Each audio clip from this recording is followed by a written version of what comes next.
Sure. How long do you normally try to keep these?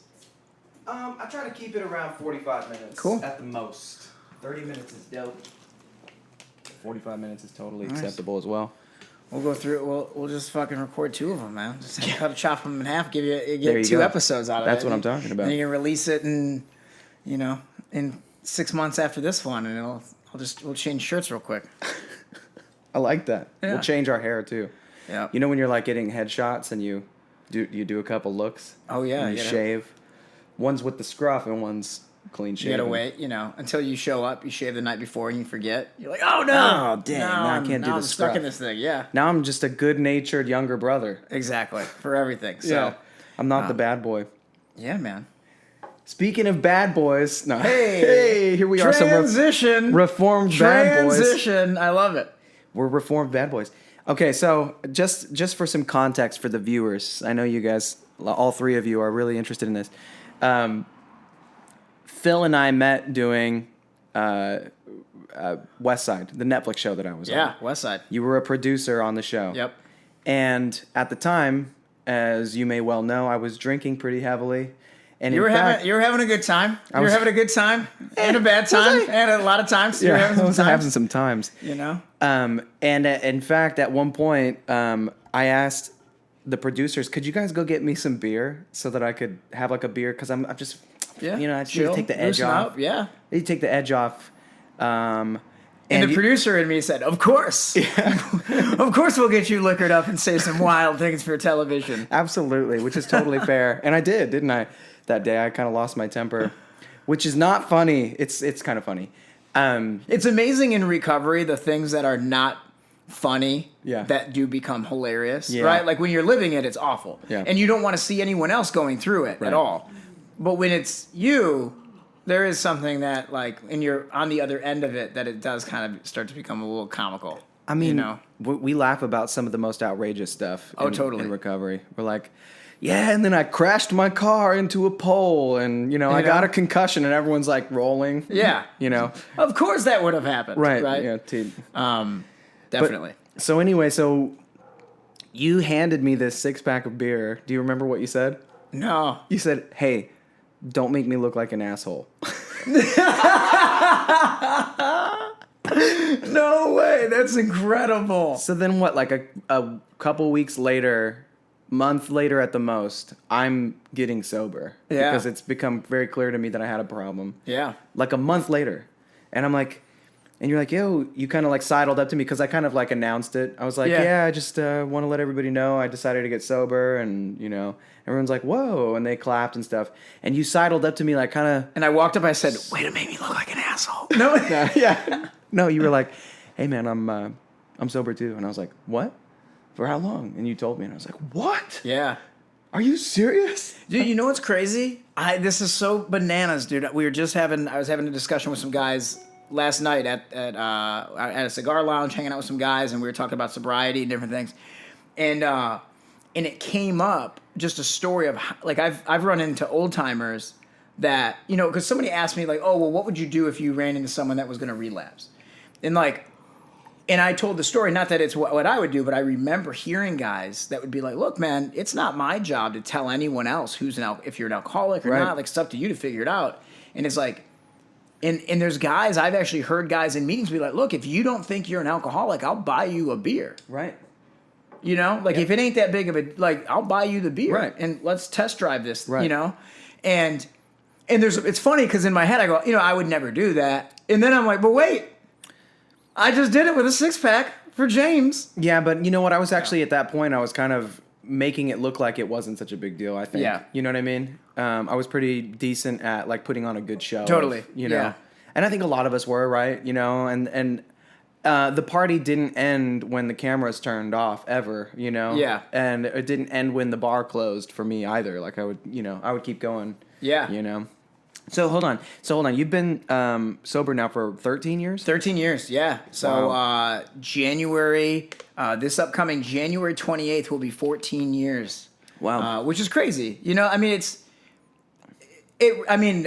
The simplest, most cliche answer to it, it's legitimately one day at a time. And Yeah. not to, and just because that's just how you have to do it. Yeah. It's like, And in that time, I've had ups, I've had downs. Oh, yeah. You know, you have times where I'm working a really strong program. I've had other times where I wasn't working the strongest program. Right. Times where I'm really and the consistent rise, you don't drink, right? But like I can see a direct correlation between like the happiness, joy, fulfillment I'm gaining in my life and how much I'm working a program and staying connected to the community.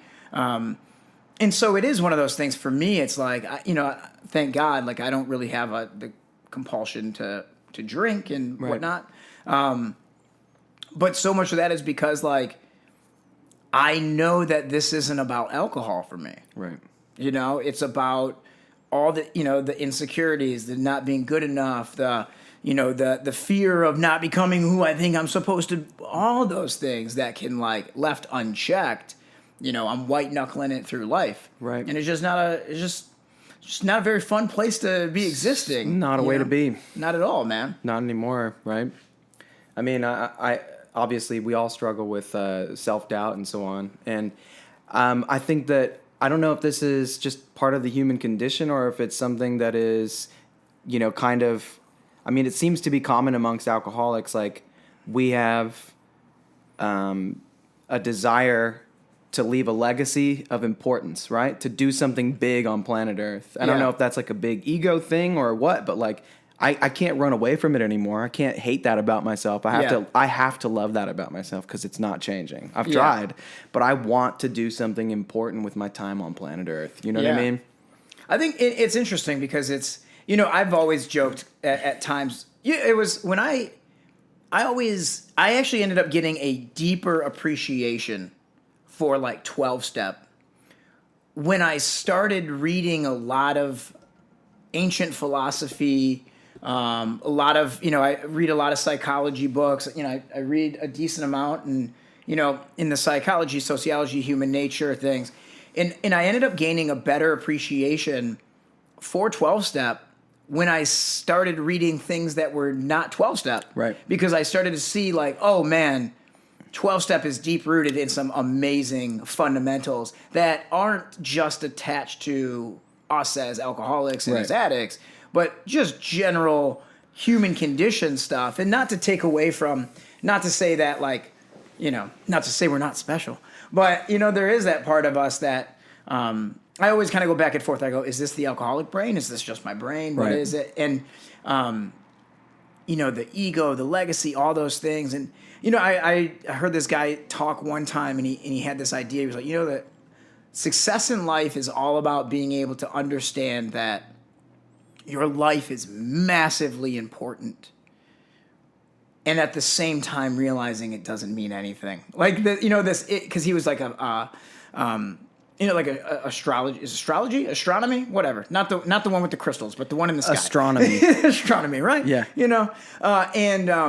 But it was like the world is so big.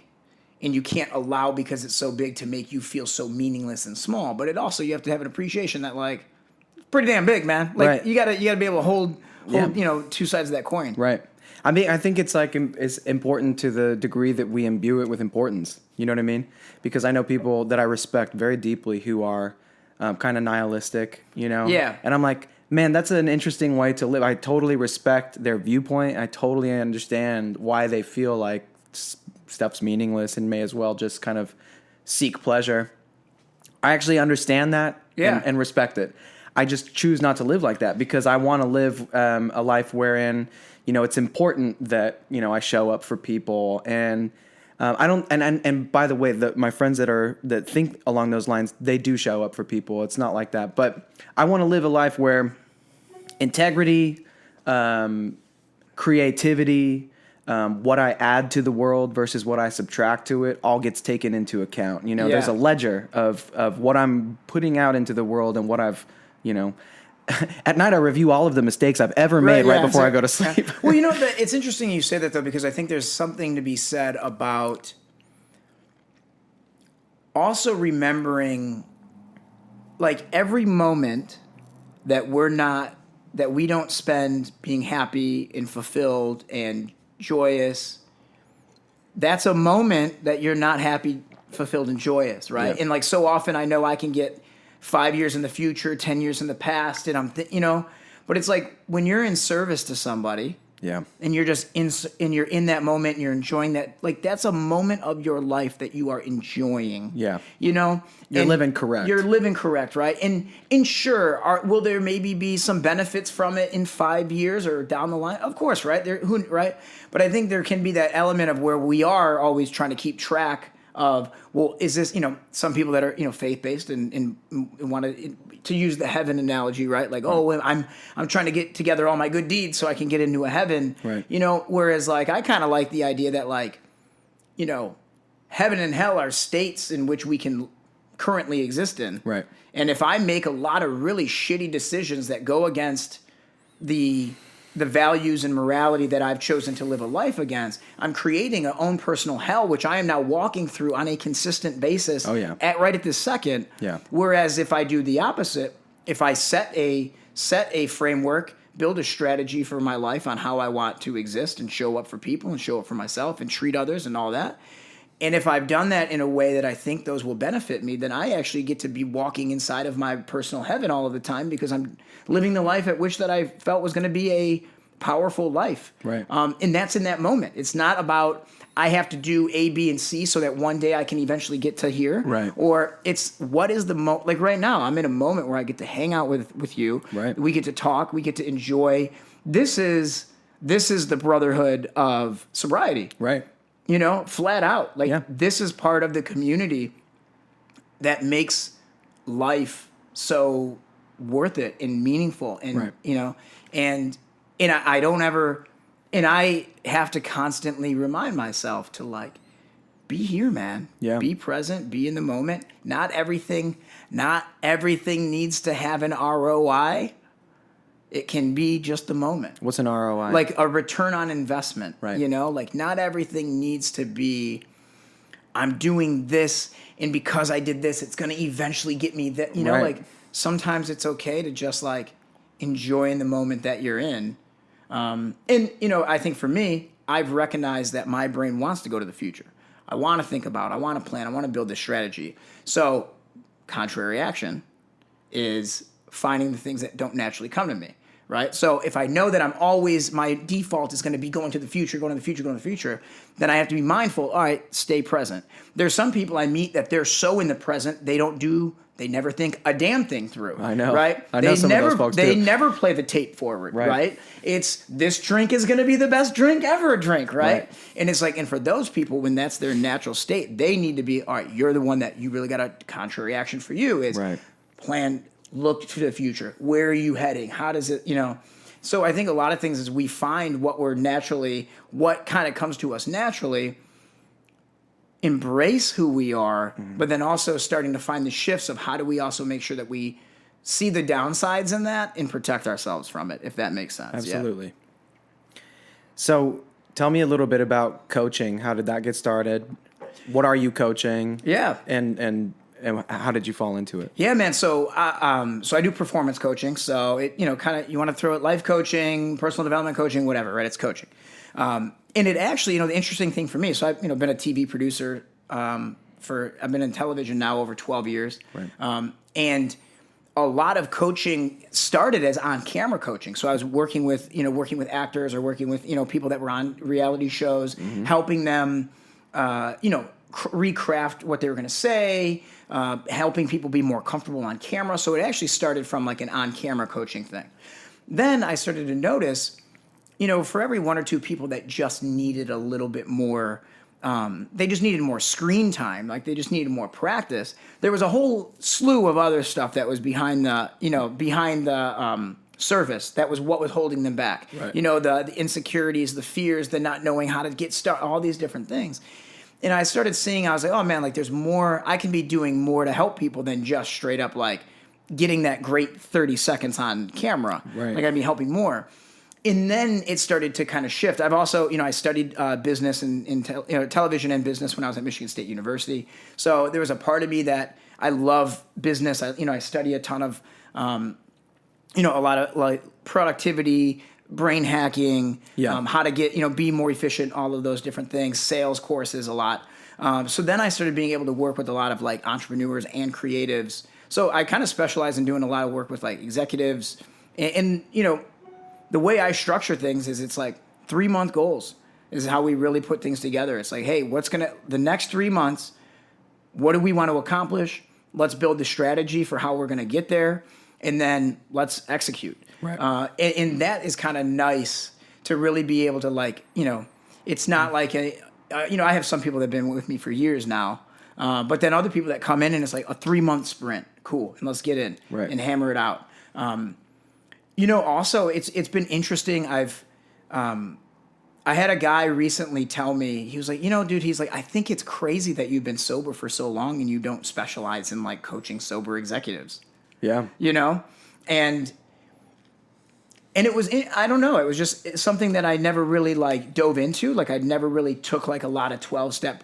I think, you know what it is? I think 12 steps become so ingrained in who I am. Yeah. That I don't see a like, when does 12-step Phil show up? Like it's so ingrained. I got sober at 22. Right. So it's like it's been so much a part of my entire adult life that I don't know anymore where like 12-step ends and the psychology books begin and the coaching and studies like it's all just been mixed together.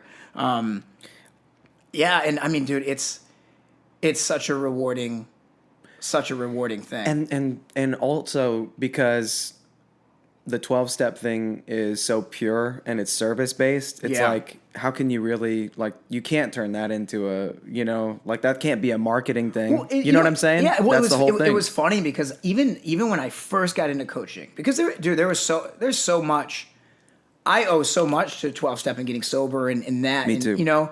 I felt guilt in the beginning of coaching where I was like, I've had so many people give so freely to me through the program that like I've been able to like gain so much. Like, how dare I charge anyone for which like now years later, like there is a massive difference between being a coach and being a sponsor, right? They're not even in the same sphere, right? Yeah. But in the early stages where I wasn't as solidified in understanding, there was a part of me that was like, oh my God, am I just going to be like charging people with what they could get for free at going on a Monday night at 7? But it was something where I find that it's like, well, where my brain goes to right now is just how important all of the things are. Right. One thing that I've really learned is like in wanting to treat myself like a business, right? Mm-hmm. I know that I have limitations as a man, right? I can't attempt to do all of the things. Right. So like I've become very strong at like, you know what? I care about my finances so much that I want to get a financial expert. So I got a financial advisor. I trusted my sponsor so much because he's there to help me with that. So I have my sponsor. I believe that mental health is massively important and I know I can't do it alone. So I have my therapist. Fitness I love, but I don't have the time to build everything anymore. So I have a fitness coach. And it's like, I am all for outsourcing these pieces. Expertise. Exactly. And I'm willing, the craziest thing is so funny when a lot of people have a hard time. A lot of us have crazy relationships with money, right? Yeah. Based on how we were raised. Yeah. But, for me, it was one of those things where it's like, we'll spend hundreds of dollars on shoes or on clothes to help us, which we think will make us feel a certain way. It's going to make us sexy. Right? I'm going to buy this shirt because it's going to make me feel a way. Right. Or I'll buy this car because I have a Jeep Wrangler, right? Because I'm a super bro and I grew up in Michigan, right? And it makes me feel a certain way. We buy all of these things in our lives. We travel because of what we think it'll say about us. As appendages of our exactly. persona that we're creating. Yet at some point, when it comes to services, people struggle to spend money on services that will actually benefit them. Right, and on a deep level. On a deep level. Right. On a deep level. Right. Because, and it's almost, I think for some people, it's like, oh, I don't need that. Right. I got it, right? Like, oh, well, a t-shirt's a t-shirt. But it's like, oh, I don't need a therapist, bro. Like, I don't need that. Or I don't need I can figure it out on my own. Right. And it's like, and sometimes we have to check the things that we are the most resistant to. Right. Are the ones that we should be leaning into the most. 100%. Not even that you need to do it, but at least when we're met with resistance, and it's strong and it's to our gut, there's something going on there. There's something deeper. And so, like, I'll challenge anyone that's listening to, if when you're hitting that really thick, deep resistance in something, don't run away from it. Don't avoid it. Don't give into it. Have a moment where you're like, all right, what is going on? If I'm having a certain type of aggression, or I'm feeling something strong because of this, maybe there's something here for me to learn. Right. And for me to grow through. Right. First time I ever hired a coach. I was excited. I knew it was, you want to be a coach, you should probably have a coach, right? I knew I was excited to get into the process and dive in. And that first $1,000 I sent, I clicked send, and my body like erupted with, you're an idiot. What do you even know about this dude? You're such a chump. You need it all. You need someone to tell you how to live. And I was excited about it, dude. Yeah. But it was that money. So I ended up telling the guy, and I was like, we need to dive into this, because I need to figure out what's going on.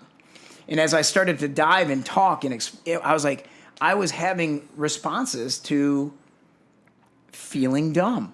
Right. Like not wanting to feel like I had gotten taken advantage of. Right. Not wanting to ask for help. Right. And it were all these really good things. And it was a learning moment for me. Now, I could have easily been like, you know what? Hey, man, give me my money back. I don't want to do this. This is stupid. You're a chump. Like, blah, blah, blah. And then I wouldn't have gotten any of the amazing benefits of it. Right. So when we dive in and we find that real thick resistance, got to lean into it. And at least just to understand ourselves a little bit better.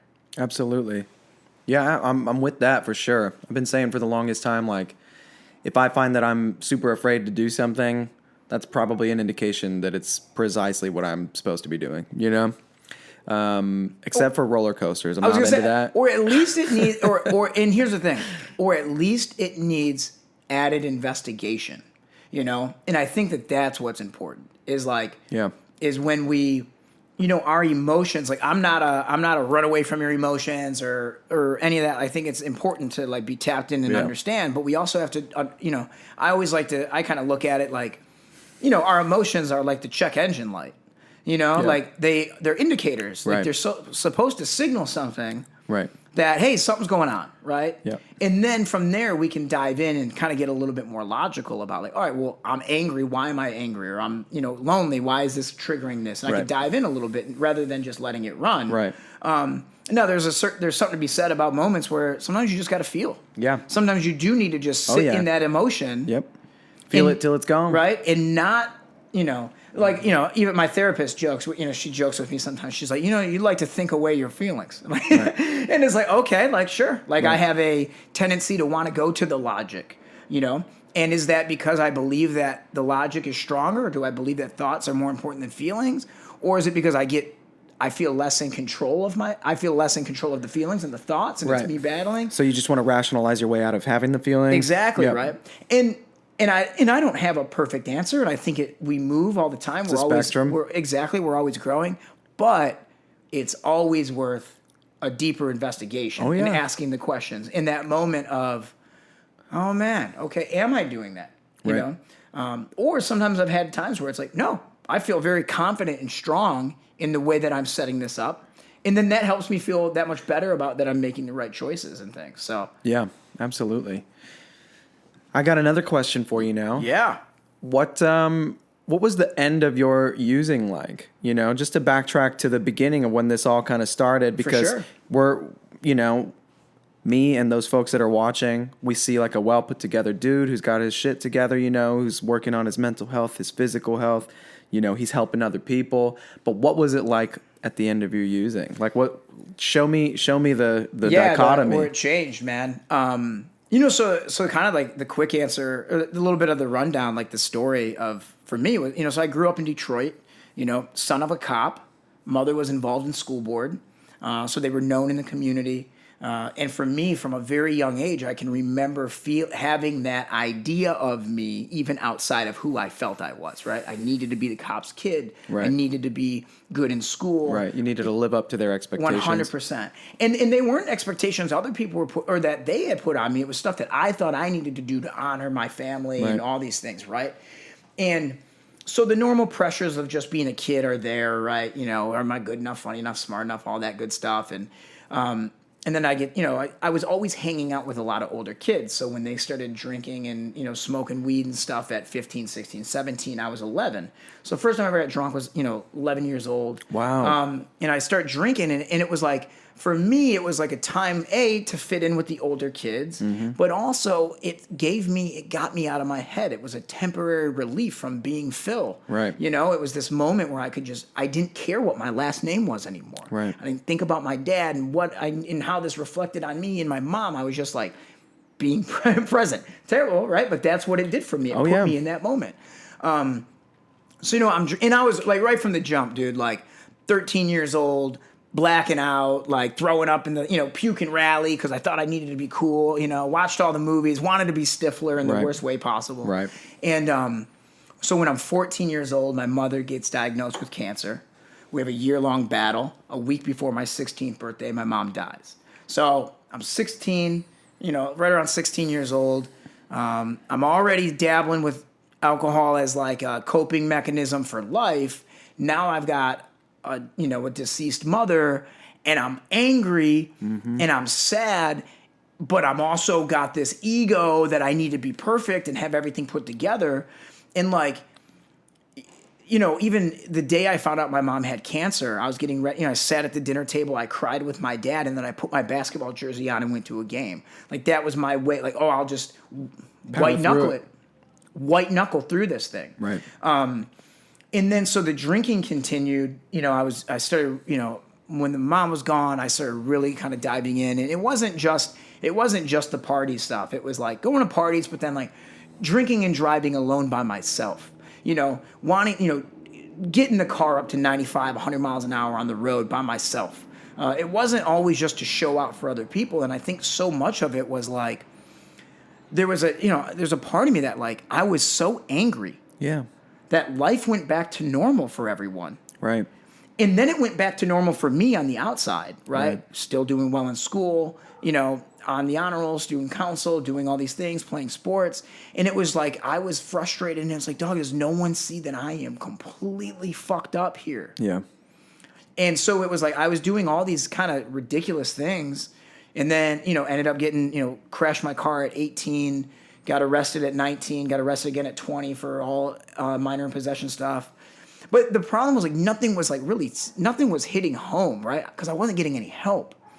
I wasn't getting in. I didn't get put into a program. I wasn't, and so I was allowing success in one area of my life, right? Still making the dean's list. I graduated college a semester early. Like I'm doing all these things on the outside to prove to everyone how together I have it. Yet under the surface, I'm just completely all mixed up, Right. So I graduate Michigan State, getting ready to move to LA. And 11 days before I moved, I got a DUI in the town where my dad was a retired police chief from the newest cop on the force that did not recognize the last name. I blew a .29, completely out of it. And the cops show up and they pull my dad out of bed. And they tell my dad, they go, Chris, they go, this is bad. They're like, Phil blew a .29 and he's like hanging out joking with us. He's laughing like it's not a big deal. Right. And there was that part, that ego of me that was like, I'm gonna get out of this. Right. It ain't gonna, whatever. Right. And thankfully, like everything stuck. I had to, I ended up, the state of Michigan came down. I was like, hey, maybe Phil, you shouldn't drink alcohol anymore. I remember, it's funny, I remember walking home from the police department. And this is my, like, we all have the actor in us, right? That we think we're so special and we're on this stage of life and everyone cares. And I'm walking home from the police station. And I remember thinking, like, when does the bar open? Because if I really want to tank this thing, if I really want people to know how bad it is, I should go drink and get messed up before I even go home. Right. Right? And it was that sad little kid that wanted attention, wanted to be held, pat on the head. Yeah, wanted a hug from mom. Wanted a hug, all that stuff. Yeah. And it was like, I didn't do that. Went home and went to a meeting that day because I thought, oh, well, I'll probably get court ordered anyway. It'll probably look good to the judge that I started going on my own. But the beauty of the program, man, is like, so much of my life, everything was always about earning it. You gotta be the best and beat them, and you gotta earn the respect and earn the grades, and everything was so conditional. Like, if I do not operate this way, or if I don't perform this way, or if I don't do this, I won't have friends, I won't be loved, I won't be valued, I won't have value. And when I got to AA, and there was people that loved me, and they gave me attention and cared about me and asked how I was really doing and really wanted to know me, and it had zero to do with who I was.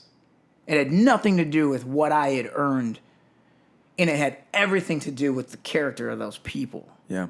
And it's like, fuck, man, I get emotional thinking about that, bro, because it's such a special thing that we have in our program. Yeah. To love and care for people when they're at their fucking worst. Yeah. When they're at their absolutely worst, and when we think that we are the farthest from being lovable in that moment, and that's when people show up big in recovery. Yeah. And I think that like seeing that shift in people, in that true like unconditional love in a way, it changed everything for me, dude. Yeah. Like, it changed everything. Yeah. And people joke in AA, they're like, keep coming back will ruin drinking for you. They ruined it for me, dude. Yeah. Because it's like that. At the end of the day, that was like what I really wanted was the love. And I wasn't feeling it in the way that I thought I deserved to feel it or the way that I wanted it. Or, I was so young, I didn't even really have an understanding of what it was that I was longing for, you know? But then and then I was drinking to avoid all the chaos. And it's like, but to get in there and have that love and that experience and that connection with people and to be learning, like, dude, I feel so grateful from a standpoint of not even just about recovery, but like to go into a room at 22 and learn how to be a man. And it was like, I say this a lot and it's getting super cliche, but it was a joke that like I was raised to respect my elders and I respected you enough to not push your ass down the stairs. But like, I didn't think you really had a lot to tell me, right? I was 22, I graduated college. I know all this stuff, blah, blah, blah, blah, blah. And then to go in and to hear 45, 55, 65, 70-year-old people talk about emotions that I was experiencing. And it was like that element of being able to connect with people, not distance myself from them and, oh, well, I'm so much younger, or, oh, I haven't crashed 7 cars, or I'm not on my 9th DUI, or my family doesn't hate me. It was like learning the power of yet. It didn't happen yet. Right. When you continue on that path, it can. And it was like in learning how to compare, or to learning how not to compare, but just to relate to people. Yeah. And finding something in someone's story that I could take away. Man, it's so beautiful. It's such a... I feel so damn grateful that I got it at 22, man. Yeah. I know. I wish I would have.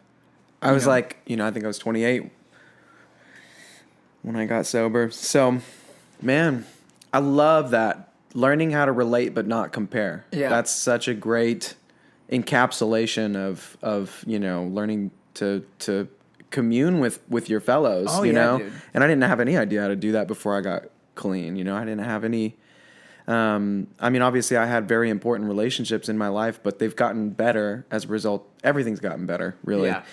But, I still think about drinking from time to time. Yeah. I go, well, maybe now that I have all of this knowledge about myself, maybe I could have a glass of wine. Oh, totally. You know what I mean? But it's like, but I have the amazing ability at this point to, first of all, call somebody and tell them that I'm thinking about that. but I also have the ability to watch the tape to the end Totally.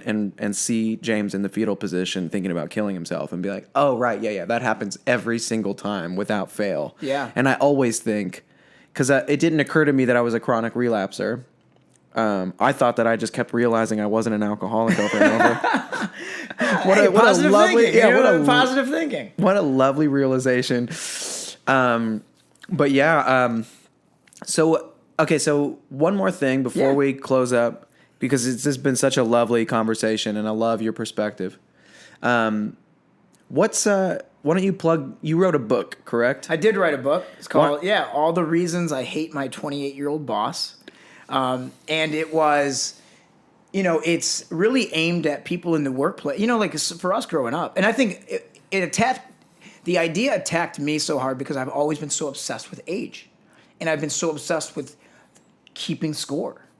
How many women should I have slept with by the age of this? How much money should I have by this age? How far should I be in my career by this? I was so obsessed with these benchmarks, know, because so much of society kind of puts that on us, right? This idea that, with time, time comes wisdom, and, you'll understand when you're older, that whole thing, And so I started to kind of really, I was writing a lot, and I was writing a lot of kind of motivational content for friends, and then it turned into a blog, and then this idea, no joke, came to me.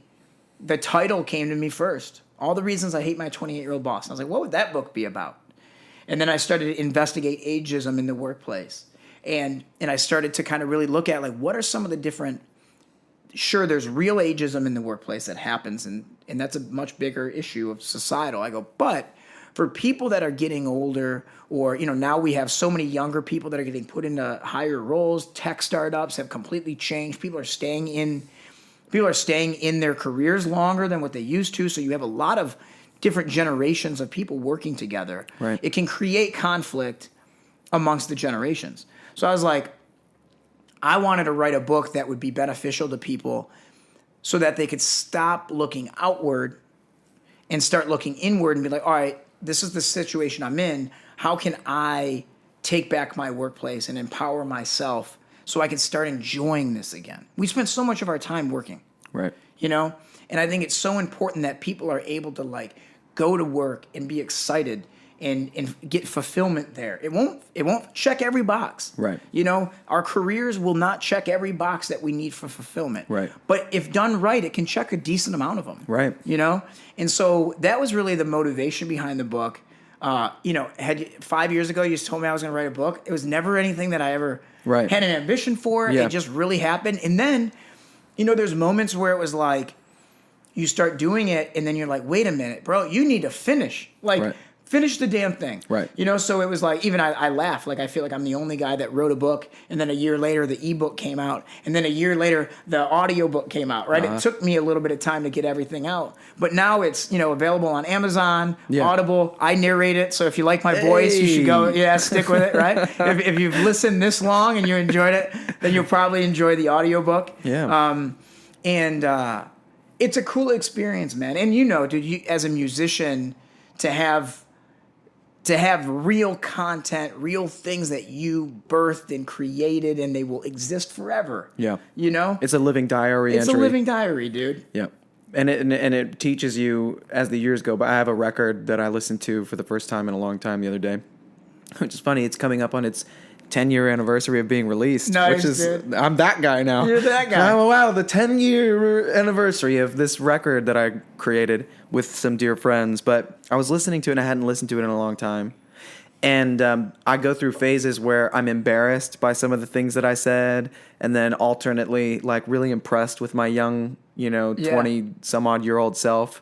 And I was having one of those days where I was like, man, this is so cool. I'm so glad that I birthed this and put it out into the world. And it has made people happy. There have been people tell me your song got me through my depression. This song, I had it as my alarm in the morning. I wake up to this song every day of my life, and it helps me be a bad motherfucker. Dude, and I love that song. Thank you. I love that song so much. But there's something... in the social media world, right, in the popularity world of what we see, what people say is success in music, right? Selling 100,000 albums and blah, blah, blah, touring, all this stuff, right?